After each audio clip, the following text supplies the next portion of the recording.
Bonjour à tous, avec l'aide de Dieu le cours numéro 212 dans le Rambam Sefer Mitzvot, commandement positif numéro 102, l'ordre qui nous a été enjoint qu'un vêtement qui était atteint de lèpre, donc il y a des taches particulières que la Torah précise, il va être impur. Ce commandement comprend toutes les lois de la lèpre des vêtements, c'est-à-dire comment ils deviennent impurs et qu'est-ce qui rend impurs, dans quel cas il y a besoin de les enfermer pendant 7 jours, dans quel cas il y a besoin de les déchirer, dans quel cas il faut les brûler, dans quel cas il faut les nettoyer, dans quel cas il faut les tremper dans le mikvé ou des autres procédés. Tout ce qui est dit dans le verset et aussi tout ce qui a été transmis par la tradition. Commandement positif numéro 103, l'ordre qui nous était enjoint que certaines maisons, donc si elle va avoir des taches, ça va être une maison donc, qui est atteinte de lèpre, cette maison-là,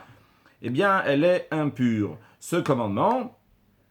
comprend donc toutes les lois de l'impureté des maisons, quelle maison doit être enfermée donc, pendant 7 jours, laquelle on doit